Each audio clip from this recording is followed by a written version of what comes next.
میں ہر گھریلو عورت کو ہی اللہ والی سمجھتا ہوں۔ گھریلو عورت ولایت کے ایک اونچے درجے پر فائز ہوتی ہے۔ سب سے پہلے اٹھے، سحری بنائے اور خود سب سے آخر میں کھائے، پھر دن بھر روزہ رکھے، دوپہر میں بچوں کے لیے کھانا بناتی ہے، پھر 4 بجے سے اپنے شوہر اور سسرال والوں کے لیے افطاری بنانے کے لیے جٹ جاتی ہے۔ پکوڑے، دہی بھلے، چنا چاٹ، فروٹ چاٹ اور نہ جانے کیا کیا، پھر بھی یہی دھڑکا کہ پتہ نہیں شوہر، باپ یا سسر کو پسند آتے ہیں یا نہیں۔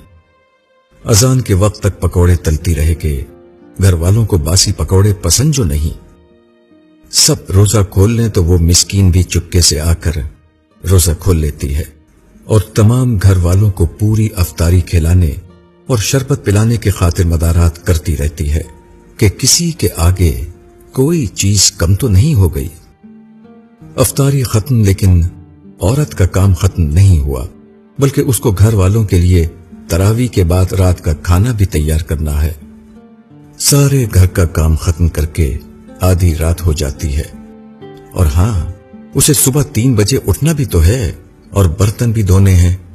الارم یاد سے لگانا ہوگا، ورنہ اگر آنکھ نہیں کھلی اور گھر والوں کا بغیر سحری کے روزہ ہو گیا تو سارا دن اسے گھر والوں کا غصہ بھی برداشت کرنا ہوگا۔